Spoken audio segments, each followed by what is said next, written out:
Good morning friends. तो कैसे हैं आप लोग? आई होप आप लोग अच्छे होंगे। आपका स्वागत करते हैं। मैं तुषार श्रीवास्तव क्विक रीजन पे। तो फ्रेंड्स, जैसा कि जानते हैं कि हम केवीएस डेमो के जो वीडियो चल रहे हैं उसमें हमने कई सारे टॉपिक्स कवर कर लिए हैं। तो मैंने आज कई सारे क्वेश्चन जो है मैंने उठाए हैं अलग अलग सोर्सेज से।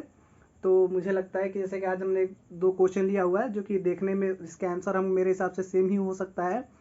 तो इसी तरीके से हम कुछ अपने तरह से कुछ अच्छे जो है क्वालिटी वाले क्वेश्चंस को लेकर के आए हैं, जो हो सकता है इसकी प्रोबेबिलिटी ज़्यादा है कि वो पूछी जा सकती है। तो मेरे हिसाब से इसका आंसर क्या हो सकता है, और उसके हिसाब से आप चाहे तो अपने आंसर को थोड़ा बहुत आगे पीछे जो है मॉडिफाई करके जो है आप डेमो में इंटरव्यू में उसको दे सकते हैं उसका जवाब। तो चलिए शुरू करते हैं। तो पहला क्वेश्चन है कि बच्चों में अनुशासन कैसे लेके आए। और उसी तरीके से सिमिलरिटी क्वेश्चन ये है कि बच्चा बहुत जिद्दी है तो क्या करेंगे। फ्रेंड देखिए, जैसा कि पता है कि दोनों क्वेश्चन का हम आंसर एक भी दे सकते हैं, क्योंकि अगर बच्चा अनुशासन नहीं है उसके अंदर तो जिद्दी होगा, ये भी एक प्रोबेबिलिटी बनती है।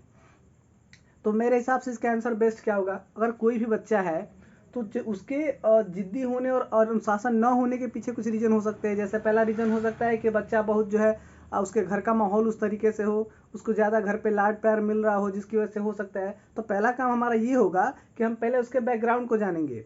हम उसको जानेंगे आखिर रीज़न क्या है, आखिर वो जिद्दी है या अनुशासन उसके अंदर कमी है, तो उसका रीज़न क्या है। तो पहला काम हमने किया कि हमने पहले समझ गया कि उसका अनुशासन के जो पीछे उसका रीज़न क्या है। तो हम पहले रीज़न समझेंगे।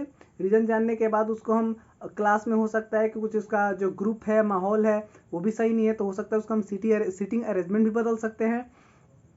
और भी ढेर सारी चीज़ें, अगर उसके अंदर अनुशासन नहीं है तो अनुशासन लाने के लिए हम क्लास के एक्टिविटी में उसको इन्वॉल्व कर सकते हैं कि लाइक आप ब्लैक बोर्ड साफ करो, या फिर कुछ मॉनिटरिंग का काम दे देंगे। कुछ ऐसे तरीके से एक रिस्पॉन्सिबिलिटी वाला उसको काम देंगे जिससे जो है वो खुद के वो अपने सेल्फ जो है और अनुशासित हो जाएगा। और दूसरी बात, उसके सामने हम खुद अपना साक्ष्य प्रस्तुत करेंगे। हम खुद ऐसे अपने आप उसके सामने ऐसे प्रेजेंट करेंगे कि हम खुद डिसिप्लिन है, ताकि बच्चा हमसे देख करके इंस्पायर हो, मोटिवेट हो, और वो खुद देख करके सीखे हमसे कि सर इस तरीके से कर रहे हैं या मैम इस तरीके से कर रही है, तो मुझे भी ये काम करना चाहिए।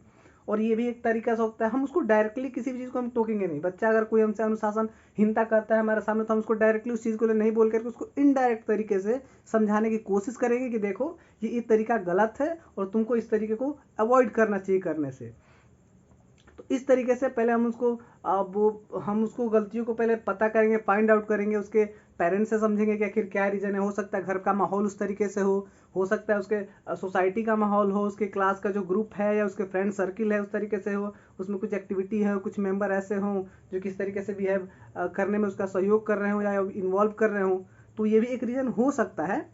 तो आप अच्छे तरीके से कह सकते हैं कि पहले हम उसका रीज़न समझेंगे, उसका रीज़न क्या है, रीज़न अलग अलग तरीक़ों से समझेंगे, उसको हम ऑब्जर्व करेंगे, ऑब्जर्व के द्वारा हम उसके रीज़न समझेंगे क्या रीज़न है, उसका बैकग्राउंड जानने की कोशिश करेंगे, आखिर वो इस तरीके से बिहेव कर रहा है तो क्यों कर रहा है, इसके पीछे भी कुछ रीज़न होगा, उस रीज़न को भी हम जानने की कोशिश करेंगे। और जब ये सारे रीज़न को जान लेंगे तो हम उसको जो रेमेडियल जो करेंगे हम उसको डायग्नोस्ट करेंगे। डायग्नोस्ट करने के बाद उसका रेमेडी कर देंगे, और उसके बाद से जो है उसको हम अपने अनुशासन के अंदर लेके आ सकते हैं। लेकिन जो भी हम एक्टिविटी करेंगे वो डायरेक्ट ना होकर के वो इनडायरेक्ट तरीके से हमारा जो एक्टिविटी परफॉर्म होगा। और इन सारे प्रोसेस के द्वारा जो हम लेके बच्चों को अनुशासन के अंदर लेके आ सकते हैं।